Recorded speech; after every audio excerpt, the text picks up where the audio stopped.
Phone ಮಾಡಿ ಬೆದರಿಕೆ ಹಾಕೋರು ರಣಹೇಡಿಗಳು. ಕಲಬುರಗಿಯಲ್ಲಿ ಪಥಸಂಚಲನಕ್ಕೆ ಅನುಮತಿ ಕೊಡಬಾರದು. ಆರ್ಎಸ್ಎಸ್ ವಿರುದ್ಧ ಎಂಎಲ್ಸಿ ಹರಿಪ್ರಸಾದ್ ಅವರು ವಾಗ್ದಾಳಿ ನಡೆಸಿದ್ದಾರೆ. ಆರ್ಎಸ್ಎಸ್ ರಿಜಿಸ್ಟರ್ ಸಂಸ್ಥೆನೇ ಅಲ್ಲ, ಅದರ ಚಟುವಟಿಕೆಗಳಲ್ಲಿ ಅಧಿಕಾರಿಗಳು ಭಾಗಿಯಾಗಬಾರದು. ಕಲಬುರಗಿಯಲ್ಲಿ ಪಥಸಂಚಲನಕ್ಕೆ ಅವಕಾಶ ಮಾಡಿಕೊಡಬಾರದು ಅಂತ ಎಂಎಲ್ಸಿ ಬಿಕೆ ಹರಿಪ್ರಸಾದ್ ಅವರು ವಾಗ್ದಾಳಿ ನಡೆಸಿದ್ದಾರೆ.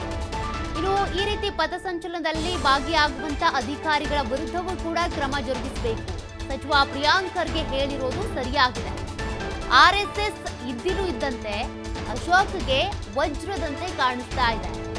ದೊಣ್ಣೆ ಹಿಡ್ಕೊಂಡು ಹೋಗೋರು ಭಯೋತ್ಪಾದಕರು. ಗಣವೇಷ ಅಲ್ಲ, ಯಾವ ವೇಷ ಆದ್ರೂ ಹಾಕಿಕೊಳ್ಳಿ. ಕೇಸರಿ ಪಡೆ ವಿರುದ್ಧ ಎಂಎಲ್ಸಿ ಬಿಕೆ ಹರಿಪ್ರಸಾದ್ ಅವರು ವಾಗ್ದಾಳಿ ನಡೆಸಿದ್ದಾರೆ. ಈಗ ಅದು it's not a registered organisation. ಇದು ಏನು ಅಂತ ನೀವು ಮಾಡ್ತಾ ಇದ್ದೀರಾ? ಯಾವ ಉದ್ದೇಶಕ್ಕೆ ಇವ್ರು ಮಾಡ್ತಾ ಇದ್ದಾರೆ ಅನ್ನೋದು ಗೊತ್ತಿಲ್ವಲ್ಲ. ಹೆಸರಿಗೆ ಹೇಳ್ಬೋದು ಇವರು ಯಾವುದೋ ಧರ್ಮವನ್ನು ಕಾಪಾಡ್ತೀವಿ ಅಂತ ಹೇಳಿ. ಧರ್ಮವನ್ನೆಲ್ಲೂ ಇವರು ಕಾಪಾಡ್ತಾ ಇಲ್ಲ, ಧರ್ಮದ ವಿರುದ್ಧವಾಗೇ ಇದ್ದಾರೆ ಇವರೆಲ್ಲ. ಇವರು ರಸ್ತೆನಲ್ಲಿ ನೀವು ಅದೇನು ಪಥಸಂಚಲನ ಮಾಡ್ಬೋದು, ಎಲ್ಲಂದರೆ ಅಲ್ಲಿ ಪ್ಯಾಂಟು ಚಡ್ಡಿ ಹಾಕ್ಕೊಂಡು ಓಡಾಡ್ಬೋದು, ದೊಣ್ಣೆ ಹಿಡ್ಕೊಂಡು ದೊಣ್ಣೆ ಹಿಡ್ಕೊಂಡು ಯಾಕೆ ಓಡಾಡ್ತೀರಾ ನೀವು? ಅದು ಮಾರಕ ಅಸ್ತ್ರ ದೊಣ್ಣೆ. ಅದು ದನಗಳನ್ನ ಎಮ್ಮೆಗಳನ್ನ ಓಡ್ಸೋಕ್ಕಿರೋದು, ಮನುಷ್ಯರಿಗಲ್ಲ.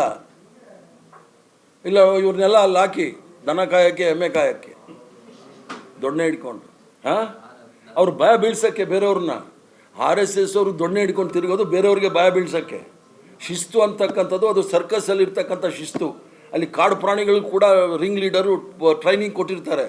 ಆ ರಿಂಗ್ ಲೀಡರ್ ಏನೋ ಚೈನ್ ಬಿಚ್ಚಿಬಿಟ್ರೆ ಅದು ಹೋಗಿ ಮನುಷ್ಯನ ತಿಂದಾಕ್ಬಿಡುತ್ತೆ. ಆ ಥರ ಶಿಸ್ತು ಇವ್ರದ್ದು.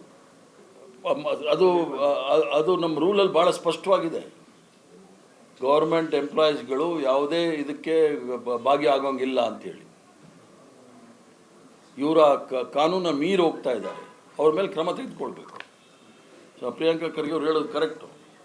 ಸರ್ಕಾರಿ ನೌಕರು ಯಾವುದೇ ಸಂಘ ಸಂಸ್ಥೆಗಳಲ್ಲಿ ಮಾಡೋಂಗಿಲ್ಲ. ಈಗ ಅವ್ರು ಯಾರೋ ನಿಮ್ಮ ಇವರು ಸಾಮ್ರಾಟ್ ಅವರು ಹೇಳಿದ್ರು,